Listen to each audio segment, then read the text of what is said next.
부흥이라는 제목의 말씀을 함께 나누겠습니다. 어떤 교회의 이야기를 들었는데 그 교회가 여러 가지 사건이 생기면서 성도가 이제 반으로 줄었습니다. 한 2만 명 정도 출석하다가 10,000명 정도로 줄었는데 다시 하나님 말씀으로 돌아가고 기도하면서 점차 안정을 되찾고 있었는데 그 교회에 신천지 사람들이 200명이 다닌답니다. 그러니까 추수꾼들이 그렇게 쭉 들어온 거죠. 이 목사님이 설교 시간에 그런 말씀을 쭉 하시는데 이제 엄청 힘이 빠졌을 것 같아요. 이제 힘을 좀 내고 안정을 좀 찾아가는 것 같은데 영적 전쟁이 다시 시작되는 것 같아서 너무 힘겹겠다 이런 생각이 들었습니다. 근데 그게 지난 본문 엘리야가 그랬었던 거죠.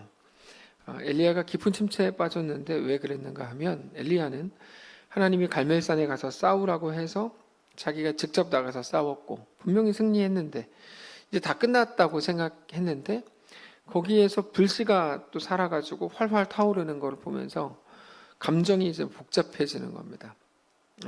그 이세벨이 똑같은 싸움을 또 걸어왔죠. 우리 또 이렇게 대결하자. 그래서 이게 뭔가 싶었을 겁니다. 너무 두렵기도 하고 무섭기도 하고 하나님은 왜 한 번에 끝내주지 않는가? 이게 우리의 매일의 고민입니다. 하나님은 왜 한 번에 끝내주지 않는가? 이 정도 했으면 됐을 것 같은데 왜 하나님의 방법으로 전지전능하다면서 왜 한 번에 이렇게 해주지 않는가? 그게 처음에 불편함이었다가 원망으로 그리고 하나님에 대한 불평으로 이어집니다. 하나님 역할을 잘 못했다고 생각한 겁니다. 대단한 바람도 보내주고 비도 내리고 막 지진도 내리고 그렇게 아합을 꼼짝 못하게 하신 것처럼 이번에는 더 크고 강한 것들을 내려서 이세벨을 꼼짝 못하게 해주셨어야지. 아무것도 안 하고 그냥 저렇게 이세벨을 놔두면 어쩌냐 이런 겁니다. 그래서 하나님이 이렇게 할 바에야 차라리 나를 죽이십시오 이렇게 간 겁니다. 2절에 이 형편을 보고 이렇게 이제 우리 읽지 않았지만 2절에 형편을 보고 이렇게 이제 되어 있는데 엘리야는 일어나고 있는 모든 상황을 다 보고 움직였습니다. 우리가 그렇습니다. 우리가 어떠냐면 우리가 상황에 대해서 엄청 똑똑합니다. 늘 예민하죠. 근데 그래서 내리는 결론이 뭐냐면 하나님 이게 뭡니까? 이게 상황을 보고 내리는 결론입니다. 성도는 상황에 대해서 똑똑할 수 있지만 상황을 신뢰해서는 안 됩니다. 이 상황에 대해 똑똑한 것과 신뢰하는 건 다른 건데 이게 이렇게 됐으니까 나는 망했어. 이거는 상황에 대한 판단이 아니고 이제 신뢰입니다. 신뢰. 근데 우리가 믿음이라고 할 때 하나님을 믿는다고 할 때 그 믿음은 이런 일이 이루어질 거야. 이걸 기대라고 하거든요. 그러니까 우리가 기독교 용어를 이제 잘 알아야 되는데 이게 이렇게 될 거야. 이건 믿음이 아니고 기대입니다. 우리가 믿음이라고 할 때 정확히 말하면 인격자이신 하나님에 대한 신뢰를 믿음이라고 합니다. 그래서 믿음에는 항상 대상이 있다고 말씀드렸는데 믿음의 대상은 인격자 하나님이신 거죠. 그래서 이 믿음을 가장 비슷하게 우리가 더 이해하기 쉽게 말하면 신뢰이고 그거에 대한 믿음의 내용은 하나님을 신뢰하는 거에 대한 나의 반응 그걸 보고 이제 믿음이라고 부르는데 그러니까 상황을 신뢰한다는 건 상황을 믿는다는 말이기 때문에 이게 너무 위험한 말이고 우리가 신뢰해야 되는 분은 오직 하나님 한 분이십니다. 우리는 하나님을 믿죠. 그래서 그 모든 상황에서 그것보다 하나님을 더 깊이 더 온전히 묵상해야 됩니다. 우리는 하나님이 어떤 분인지 어떻게 행하시는지를 알아야 됩니다. 근데 그거는 하나님의 말씀을 통해서 깨닫고 그렇게 다시 생각하게 됩니다. 그 말씀이 바로 하나님이 하나님 자신을 계시하시는 방식입니다. 자, 근데 하나님이 하나님 자신을 계시할 때 말씀으로 계시하시는데 지난 본문에서 어떻게 하셨죠? 세미한 음성으로 찾아가셨습니다. 그렇게 하나님을 사랑하는 백성들에게 하나님께서 가르쳐 주시고 보여주시고 들려주시죠. 내가 누구다 이렇게 하나님은 누구시다. 우리가 늘 고백하는 겁니다. 하나님 왕이시고 전능하신 분이고 우리 창조주가 되시고 우리 아버지이시고 우리는 그분의 자녀 백성이고 이게 하나님이 우리에게 계속 계시하시는 내용인데 우리가 어떤 상황이 딱 되면 그걸 딱 잊어버리고 상황에 대한 해석만 쭉 늘어놓게 되죠. 그런데 사실은 하나님께서 우리에게 하나님 자신을 계속 보여주세요. 그래서 성도의 참된 부흥은 오직 말씀으로 이루어집니다. 하나님이 우리에게 성령으로 말씀을 깨닫게 하시고 무릎을 탁 치게 하시고 들리게 하시고, 전에는 뭐 설교는 매일 있죠. 그러나 들리지 않았던 말씀들이 어느 날 문득 들리게 되고, 이거는 그래서 부흥이 흥분과는 다릅니다. 이제까지 한국 교회는 부흥이 마치 흥분과 관련되어 있는 것처럼 생각했습니다. 막 뛰면서 침 튀겨가면서 기도하는 거라고 생각했는데 오히려 그 반대입니다. 너무나 차분한 겁니다. 매우 진지해지는 거고 잠잠해지는 겁니다. 그래서 세미한 음성이라는 이 표현이 상당히 중요한 상징성이 있습니다. 잠잠해야 들을 수 있다는 말입니다. 지금 많은 분들이 아주 졸려 하시는데 그 이유는 어젯밤에 그 사건 때문이겠죠. 그래서 한숨도 못 주무셨을 것 같아요.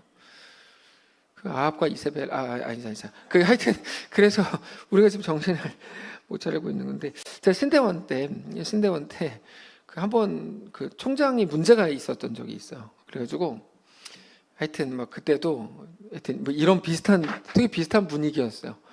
막 이렇게 그때 강사로 오신 목사님께서 존경을 받는 분이셨는데, 그분이 앞에 딱 나왔는데 학생들이 너무 침울한 거야. 어젯밤에 그런 일이 있으니까 왜 침울하지 않겠어요? 막 침울했어요. 우리 찬양합시다. 그래가지고 585장을 찬양하자 그랬어요. 585장. 585장이 뭐냐면 내주는 강한 성이요. 이거를 강하게 2번을 불렀어요. 근데 이분이 우리 1절만 2번 합시다. 근데 1절 마지막 가사가 옛 원수 마귀는 이때도 힘을 써 모략과 건세로 무기를 삼으니 천하에 누가 당하랴. 이렇게 이제 1절이 끝나요. 그러니까 마귀를 천하에 누가 당하랴 2번 하고 아멘하고 끝났어요. 그래서 우리가 이 뭐지? 이거 다 부르고 나서 우리가 지금 뭐 한 거지? 뭐 이랬던 적이 갑자기 생각납니다. 어제 저도 뭐 국회로 뛰어갈까 말까 하다가 안 뛰어갔는데, 하여튼 여러분, 우리가 그 부흥이라고 할 때 막 흥분하는 거를 생각했거든요. 근데 부흥은 굉장히 차분한 겁니다. 세미한 음성이라는 말이 가지는 상징성을 생각해야 돼요. 잠잠해야만 들을 수 있는 게 세미한 음성이고, 하나님이 그것을 통해 우리 속 사람을 완전히 새롭게 하세요. 그래서 이 열왕기상 19장 말씀은 엘리야의 부흥에 관한 건데, 엘리야의 침체와 하나님이 허락하시는 부흥에 관한 건데, 세미한 음성이 그 키포인트입니다. 하나님의 모든 말씀은 사실 언제나 잠잠해야 들립니다. 내가 커지면 하나님이 안 보입니다. 내가 살아있을 때는 하나님의 음성이 들리지 않습니다. 내 속에 있는 소리들과 내가 가진 정답과 대안이 강력할 때는 하나님의 음성이 들리지 않습니다. 그래서 진정한 기근을 뭐를 진정한 기근이라고 하냐면, 말씀의 기근을 진짜 기근이라고 부르는데, 말씀의 기근이라는 거는 하나님의 말씀이 더 이상 들리지 않는 겁니다. 선포는 계속 되거든요. 근데 하나님의 말씀을 들리지가 않는 거예요. 이게 가장 심각한 영적 기근입니다. 근데 우리에게 영적 기근이 왜 오냐면, 내가 살아서 하나님의 말씀을 듣지 않을 때 그 사람에게는 반드시 기근이 옵니다. 네. 결국에 우리가 어떤 상황에서 매우 힘들어하는 이유는, 물론 1차적으로는 그 일이 뭐 무겁고 힘들기 때문이겠지만, 그게 본질적인 진짜 이유는 아닙니다. 말씀이 내 속에서 무시가 되기 때문입니다. 그러면 어떻게 되죠? 하나님에 대해서 모르게 됩니다. 하나님에 대해 모른다는 게 무슨 말이죠? 하나님이 누구신지, 창조주 하나님이고 내 아버지고 전능하신 하나님이고 나에게 모든 것들을 압도할 만한, 모든 내가 두려워하는 것들을 압도하는, 나를 결국 완성하겠다고 약속하신 약속의 하나님이고, 이거를 잊어버려요. 여러분, 우리도 자주 경험하는 거죠. 어떤 일이 있으면 이거를 까맣게 잊어버리고 그저 내가 막 올라올 때가 너무 많지 않습니까? 나만 보이고 내 소리만 들리고, 아무리 생각해도 내가 옳고, 나에게 완전히 사로잡힙니다. 나에게 하나님이 가려진 겁니다. 그래서 우리는 이제 어깨에 힘을 빼고 나는 죽었습니다. 오직 나는 예수로만 삽니다. 정말로 하나님을 그렇게 인정하고 하나님 앞에 나아갈 때 우리는 비로소 하나님이 누군지, 나를 어떻게 사랑하시고 어떻게 나의 하나님 되실 것인지에 대해서 다시금 깨닫게 되는 겁니다. 그게 부흥입니다. 그러니까 부흥은 하나님의 자녀인 내가 하나님이 어떠하심을 다 잊어버렸다가 다시금 생각나고 다시금 깨닫게 되어 내 속이 이제 이렇게 회복되는 것을 부흥이라고 하는데, 그건 오직 하나님의 세미한 음성을 통해서 가능하다는 거죠. 그게 하나님이 우리에게 늘 요구하시는 부흥입니다. 그러면서 오늘 본문으로 이어지는데, 그러니까 오늘 본문은 어떤 상황이냐면 엘리야가 하나님을 다시 보고 세미한 음성으로, 그리고 하나님 앞에 다시 선 상황입니다. 근데 그렇다고 해서 아무것도 변화된 건 없어요. 엘리야 마음속만 이제 회복이 되고 부흥이 일어난 거지, 엘리야 상황과 이세벨, 아합 하나도 변한 게 없습니다. 자, 이제 이 심각한 침체를 끝내고 부흥과 회복을 시작한 엘리야에게 하나님이 어떻게 행하시냐면, 여러분 이거 정말 놀라운 건데, 많은 사람들이 회복이 필요할 때 쉬라 그러잖아요. 근데 그건 하나님의 방식이 아니에요. 예수님의 방식은 수고하고 무거운 짐진 자들아 내게로 오라, 내가 너희를 쉬게 하리라 해서 끝나지 않고 내 멍에는 쉽고 내 짐은 가볍다고 말씀하세요. 그게 하나님이 우리에게 하나님의 짐을 주시는 방식으로, 사명을 주시고 우리를 보내시고 우리를 부르시는 방식으로 우리가 완전히 새롭게 부흥된다는 사실입니다. 그래서 요새 내가 힘들잖아, 1년만 쉴게. 여러분, 그 사람은 평생 쉽니다. 그렇게는 쉼이 있을 수가 없어요. 그거는 그가 만들어낸 새로운 종교일 뿐이에요. 하나님의 영적 원리는 전혀 그렇지 않아요. 시간을 끌지 않습니다. 곧바로 새로운 사명을 주세요. 15절을 보시면 이렇게 되어 있습니다. 여호와께서 그에게 이르시되 너는 너의 길을 돌이켜 광야를 통하여 다메섹으로 가서 이르거든 하사엘에게 기름을 부어 아람의 왕이 되게 하라. 바로 말씀을 하세요. 그리고 16절에 예후에게 기름을 부어라. 그 다음 엘리사를 너의 후계자로 삼아라. 이게 이제 하나님께서 엘리야를 하나님의 온전한 백성이요 사명자로 다시금 세워가시는 방식입니다. 지치셨어요? 그거는 여러분이 상황 때문에 하나님을 못 보고 있기 때문에요, 일이 많아서가 아닙니다. 그래서 여러분이 회복하려면 쉬면 되는 게 아니에요. 사역을 그만두면 되는 게 아닙니다. 그걸로 회복된 사람이 한 명도 없어요. 회복의 방법이 아니에요. 그거는 오히려 하나님으로부터 멀어지는 사람은 엄청 많이 봤어요.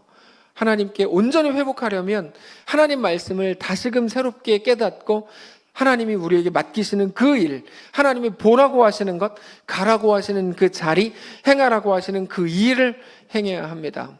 그때 회복됩니다. 우리가 여기서 살피려고 하는 게 뭐냐면, 하나님이 어떤 사명을 주셨는가 하는 그 이전에 이 사명을 주신 타이밍입니다. 타이밍. 요거를 잘 보셔야 돼요. 같은 일도 엘리야가 1년 쉰 이후에 주셨다? 그렇지 않습니다. 사명을 주시는 타이밍이라는 거를 가지고 우리가 영적 원리를 생각할 때 굉장히 중요한 한 가지를 확인할 수 있는데, 여러분, 하나님이 언제 15절을 말씀하십니까? 14절 이후에 15절을 말씀하십니다. 너무 당연하죠. 14절 다음에 15절 나오는 게. 근데 당연하지 않아요.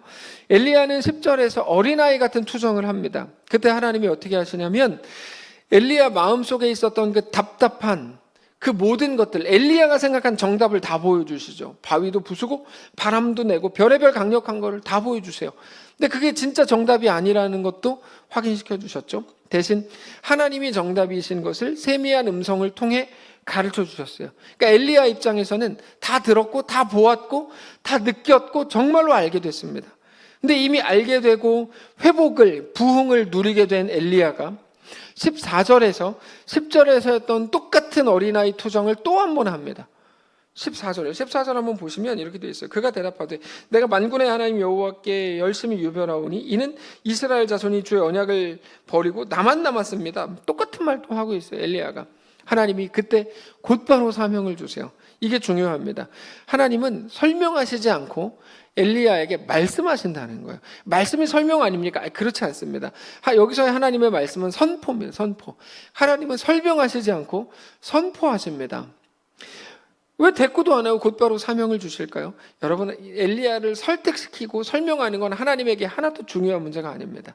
어린아이들은 문제의 핵심을 잘 모릅니다. 자기가 감기에 걸려가지고 기침을 하는데 감기에 왜 걸렸는지 생각을 안 하고 일단 목 아파, 이거죠. 배가 아파요. 그럼 일단 배 아파. 현상만 느낍니다. 이불 안 덮고 잤으니까 이제 감기 걸린 건데, 이불 안 덮은 거랑 감기 걸린 거랑 자기가 볼 때는 아무 상관없거든요. 어린아이가. 그럼 부모 뭐라 그럽니까? 설명하기보다 약 먹고 이불 덮고 자. 이렇게 하는 거죠. 체온이 어떻고 면역력이 어떻고 설명할 필요가 없습니다. 뭐 알아듣지도 못하는데요. 하나님이 그러고 있는 거야. 엘리야는 이세벨을 가지고 계속 말하고 있어요. 이세벨 없애주세요. 이세벨 없애주세요. 그렇게 하나님이 그런데 보실 때 이세벨은 아무것도 아니거든요. 이세벨 뭐예요 그거? 아무것도 아니지. 네. 그냥 때 되면 빗자루로 쓸어 넣으면 끝나는 겁니다. 아무것도 아닙니다. 시간 지나면 다 정리가 될 일입니다. 그래서 하나님은 거기에 시간 끌고 싶지 않은 거죠. 거기에 에너지를 쏟고 싶지 않은 겁니다. 거기에 에너지를 쏟는 순간 마치 그게 본질이 되기 때문에 하나님은 그렇게 안 하세요. 더 중요한 건 이세벨을 가지고 하나님과 엘리야가 아무리 토론한다 그래도 해결될 게 하나도 없어요. 이해를 해야 넘어가는 거 아닙니까? 아니요. 우리는 이해를 통해서 넘어가는 존재가 아닙니다. 왜냐하면 우리는 하나님의 피조물이지 하나님과 동등한 존재가 아닙니다. 하나님이 우리를 이해시키고 막 우리가 이해가 돼야 넘어가는 존재가 아니고 시간이 한참 지난 후에 나중에 깨닫고 감격하는 존재일 뿐입니다. 왜 이해시키라고 그럽니까? 하나님을 못 믿어서 그러는 거거든요. 그래서 들어보고 결정하겠다는 건데 그건 온전한 하나님 백성의 방식이 아닙니다. 하나님은 설명하시거나 설득하지 않고 다만 선포하시는 방식으로 일하십니다. 우리도 하나님께 설명해 보세요 또는 나를 설득해 보세요 라는 태도가 아니라 선포하시는 하나님 앞에 더 익숙해져야 됩니다. 욥도 그랬어요. 욥은 이해 못할 고난을 당합니다. 우리 지금도 이해를 못하죠. 어떻게 그럴 수 있냐 그렇게 말하죠. 물론 욥기 앞부분에 나오는 사탄과 하나님의 대화를 통해서 욥의 고난이 어느 정도 이해가 설명이 되긴 하지만 별로 공감은 안 됩니다. 근데 우리의 이해와 관계없이 욥이 엄청난 고난을 겪었습니다. 하나님은 욥에게 고난에 대한 그 이해 혹은 내가 너를 고난을 좀 줘도 될까? 이렇게 허락을 구하지 않습니다. 뿐만 아니라 욥의 똑똑한 새 친구가 욥에게 찾아와가지고 육체적 고난에 정신적 고난까지 막 더해주죠. 그러다가 하나님께서 그들의 말을 다 듣고 나서 38장에서 다시 나타나시는데 그때 어떻게 하시냐면 어떤 설명도 없어요. 38장부터 뒤에 이어 나오는 모든 말씀들을 보면 어떤 설명도 없어요. 자기의 상황이 이해가 안 된다고 막 따지는 욥에게 하나님 이렇게 말씀하세요. 여보, 어떤 짐승을 봐라, 태양을 봐라, 하늘의 별을 만들 때 너 있었냐, 이렇게 완전히 생뚱맞은 말씀이죠. 내가 지금 여기 찢어져서 아파 죽겠다고 하는데 전혀 다른 이야기들을 막 하는 겁니다. 그러니까 욥이 재밌는 건 뭐냐면 그 말씀을 듣고 바싹 엎드려요. 이게 뭔가, 이게 도대체 왜 이러는가? 욥은 하나님의 말씀을 알아들은 겁니다. 하나님의 말씀은 뭐였냐면 내가 세상 만들 때 너 거기 있었냐? 네가 나 안다고 너가 세상 이치를 다 이해하는 자냐? 그래서 너를 이해시키라 그러냐? 너 진짜 웃긴다. 내가 아무리 말해도 너 못 알아듣는다. 너는 이해해서 따라오는 존재가 아니라 내가 너를 먹이고 내가 너를 입히고 내가 너를 살리는 존재다라고 말씀하신 거죠. 우리는 알아듣는 존재가 아니고 따르는 존재입니다. 하나님이 우리의 주인이시고 우리는 그분의 백성입니다. 그분은 우리를 다스리시는 분입니다. 하나님은 늘 우리를 그렇게 이끄십니다. 그런데 그게 생명이 되는 거고 그게 하나님의 일이 되는 겁니다. 하나님이 그의 아들 예수 그리스도를 이 땅에 보내실 때 우리에게 상의하고 보내셨습니까? 상의했다면 반대 여러 택겠죠. 천상회의에 참석하신 분이 계십니까? 어떤 부모에게 태어날지 누가 결정하고 태어납니까? 우리의 역사는 그렇게 가지 않습니다. 그럼 어떻게 가죠? 다만 오늘 하나님을 나의 전능하신 하나님으로 믿고 하나님을 사랑하고 하나님을 따를 뿐입니다. 근데 그게 우리를 살리고 회복시키고 승리하게 하는 능력이 된다는 거죠. 그게 우리에게 가장 완전한 길이라는 거예요. 여러분, 우리는 모두가 불완전합니다. 우리 모두에게는 결함이 있습니다. 부족합니다. 그러면 그 부족함과 연약함을 메꾸는 것이 우리가 잘하는 걸까요? 그렇지 않습니다. 그렇지 않습니다. 우리의 부족함에 하나님의 완전한 계획이 있다는 것을 우리는 알아야 하고 믿어야 합니다. 그 사실을 믿는다면 사실 그게 은혜입니다. 사도 바울은 자기 육체의 가시, 육체의 연약함을 가지고 하나님께 3번 기도하죠. 하나님께서 네 약함이 거기서 능력이 나온다라고 말씀을 하시죠. 한 자연인으로 태어나서 우리가 하나님을 믿게 된 것이 놀라운 은혜죠. 우리가 모든 일들을 통해 하나님을 알게 되고 하나님 앞에 엎드리게 된다면 그것만큼 강력한 은혜는 없습니다. 예전에 한번 소개했지만 크리스 프레시라는 사람이 있는데 이 사람이 늘 뒷골목에서 놀던 사람이고 나중에 노숙자가 됩니다. 근데 하여튼 우연처럼 보이는 일들로 인해서 하루아침에 유명한 사람이 됩니다. 그리고는 어벤져스, 가디언즈 갤럭시 이런 주인공이 되는데 이 사람이 얼마 전에 예전에 몇 년 전인데 MTV 그리고 MTV 영화, TV 어워즈 이런 시상식에서 하여튼 엄청 큰 상을 받았어요. 상을 받은 다음에 수상 소감을 하는데 이렇게 말했어요. 이제 그 수상 소감이 이래요. 나는 너희들의 인생 선배로서 정말 중요한 거를 말할 거다. 잘 들어라. 이게 수상 소감이에요. 첫째, 6제까지 말이에요. 첫째, 너희는 영혼이 있는 사람들이다. 영혼이 있다는 것을 알고 영혼이 있는 사람으로 살아야 된다. 둘째, 강한 사람이라면 보호자가 되어라.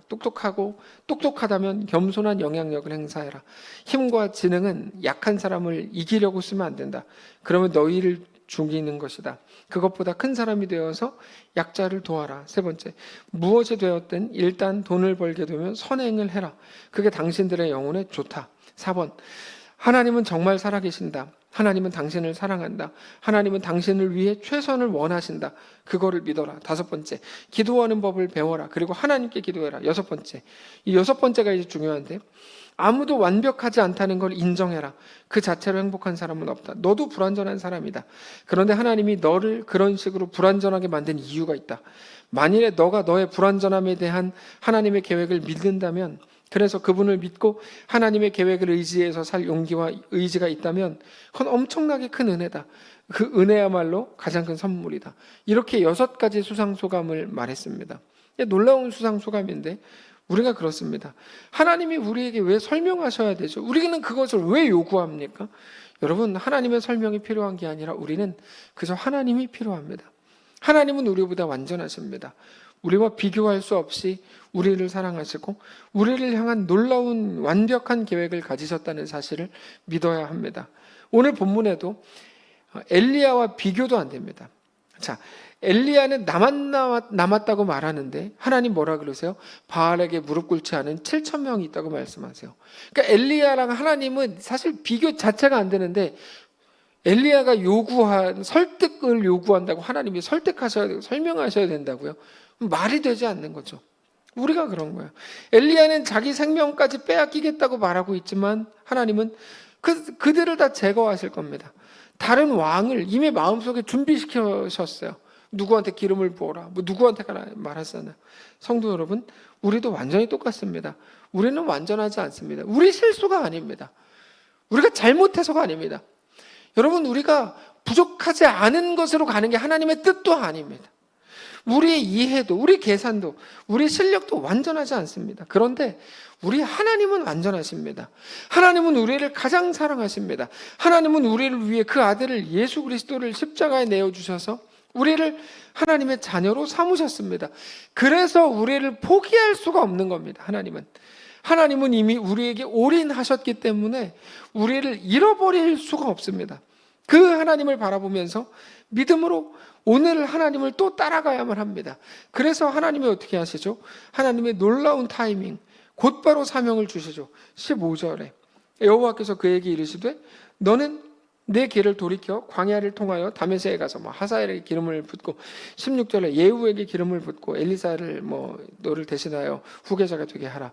이 사명이 뭐냐면 하사엘에게 가서 기름을 부어서 아람의 왕이 되게 하고, 여러분 아람은 어디냐면 이방 나라잖아요. 이방 나라의 왕까지 하나님이 주관하세요.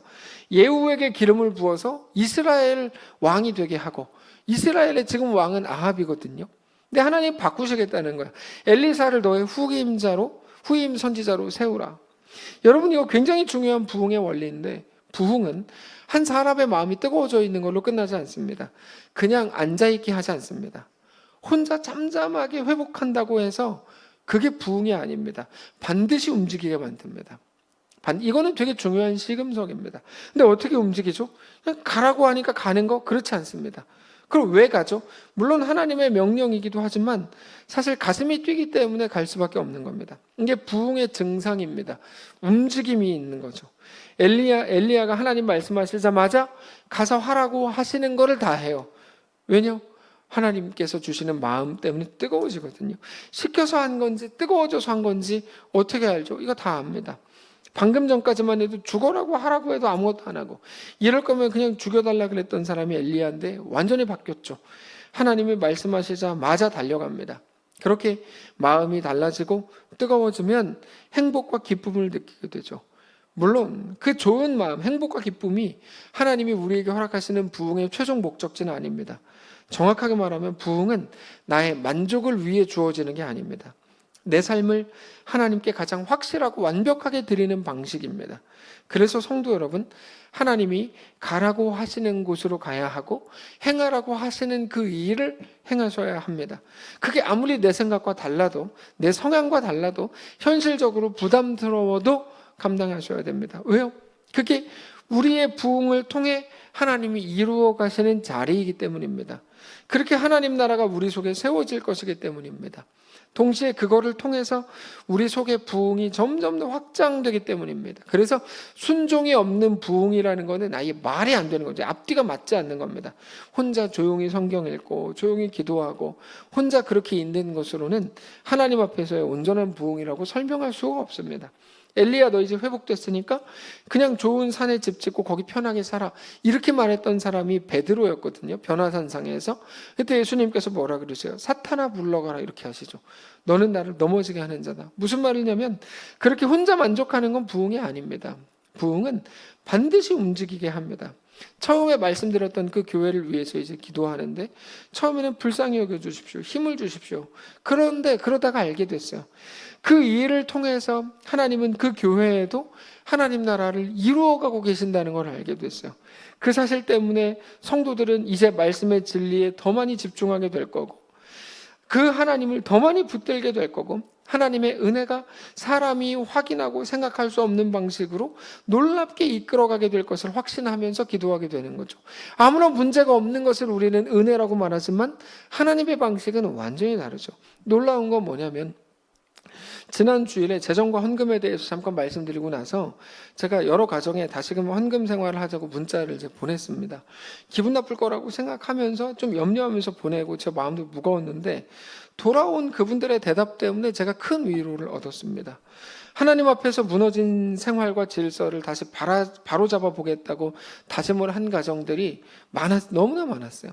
물론 전부 그런 건 아니었는데 그래도 너무 많았어요. 대부분이 걱정하던 것과는 다른 반응들이었고, 하나님 앞에 다시금 온전히 서겠다고 하는 다짐들, 믿음의 고백들이 많이 있었어요. 하나님의 방식과 하나님 행하심은 언제나 사람의 생각을 넘어섭니다. 여러분, 언제나 합니다. 우리는 책상 앞에 앉아서 이렇게 하면 이렇게 될까 막 데이터 가지고 똑똑한 것처럼 그렇게 하지만 하나님의 방식은 완전히 다릅니다. 우리의 생각이나 방식이 아니라 하나님의 방식이 늘 놀랍고 완전합니다. 그게 불완전한 그들을 가장 완전한 방식으로 이끄시는 하나님의 은혜입니다. 더 뜨거워지고 더 하나가 되고 더 진리를 향한 갈망을 가지게 되는 거죠. 말씀을 정리하겠는데, 저는 우리 모두에게 이런 강력한 부흥이 시작되기를 원합니다. 우리 마음이 막 일어나는 거죠.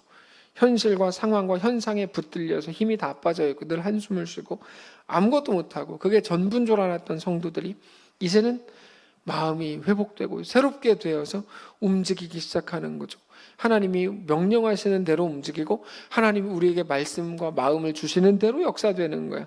다시금 우리에게 주셨던 그 길을 가는 거죠.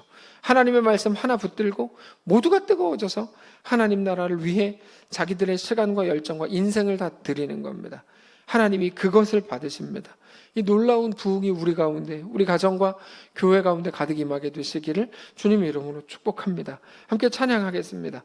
많은 이들 말하고 많은 이들 노래는 하지만 정작 가진 않는 길, 두려운 생각보단, 많이 힘들고 험한 길보단 그저 말로만 가려기, 그러나 나는 다시 십자가의 길을 걸으리. 이 고백입니다. 함께 찬양하겠습니다. 많은 이들 말하고 많은 이들 말하고 많은 이들 노래는 하지만 정작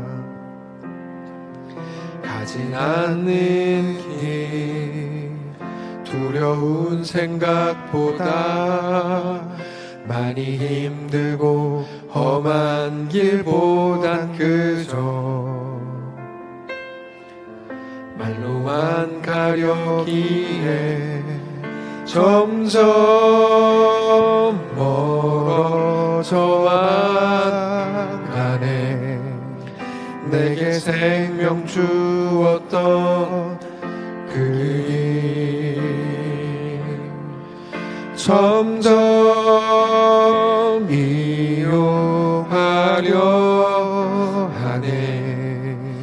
내게 사랑 주었던 그 길 다시 복음 앞에 내 영혼 선에 주님 만난 그때 나 다시 돌아가 주님께 예배드리며 다시 십자가의 길 걸으리. 다시 복음 앞에, 다시 복음 앞에 내 영혼 선에 주님 만난 그때 나 다시 돌아가 주님께 예배드리며 다시 십자가의 길 걸으리. 하나님, 세상의 실용주의와 합리성 때문에 십자가의 길마저도 어떻게 하면 더 쉽게 걸을까? 어떻게 하면 더 한 번에 그냥 끝낼까? 참 이게 말이 안 되는 생각인 걸 알면서도 교회 안에 너무 꽉 들어찬 신앙인의 삶에 너무 꽉 들어찬 우리의 생각을 불쌍히 여기시고 이제 하나님 앞에 바싹 엎드리고, 하나님이 내 주인입니다. 나를 주장하는 것을 내려놓고 하나님, 주님 나에게 말씀하십시오. 주의 종이 듣겠습니다. 고백하며 내 상황과 현실 어떤 형편 속에서도 하나님이 우리에게 말씀하시는 그 길로 걷는, 그래서 하나님이 보여주시려고 하는 것을 보고 들려주시는 그 소리를 듣고 그렇게 하나님의 온전한 백성들로 다 새로워진 우리 모두가 되기를 원합니다. 2024년 한 달 남았는데 하나님 우리에게 은혜를 주셔서 흩어졌던 우리의 마음이 잘 정돈되고 잘 정리되게 하시고 그렇게 한 해를 잘 마무리하고 새로운 한 해를 잘 준비하고 멋있게 시작하는 더 하나님을 닮은 위대한 주의 성도들을 되고 명예로운 주의 백성들을 되는 사랑하는 입장제일교회가 되게 하시옵소서. 여러 가지 힘겨움과 어려움과 추위 속에 있는 성도들을 위로하시고 붙들어 주시고 특별히 혼란 가운데 있는 대한민국을 불쌍히 여기셔서 하나님 앞에 온전하고 순전하게 세워지게 하시며 우리가 보기에는 혼란스러운 것밖에 없지만 하나님의 때 하나님의 방식으로 완전히 행하실 그 역사를 기대하며 오늘 또다시 주님 앞에 세워지는 사랑하는 모든 성도들 이 교회가 되게 하시옵소서. 각자의 가정을 돌보시고 하나님 주의 은혜로 채우시고 사람으로서 만들어낼 수 없는 진정한 평안과 샬롬이 가득 채워지는 우리 모두의 삶이 되게 하시옵소서. 우리 주인 되신 살아계신 우리 주 예수님의 이름으로 기도합니다. 아멘.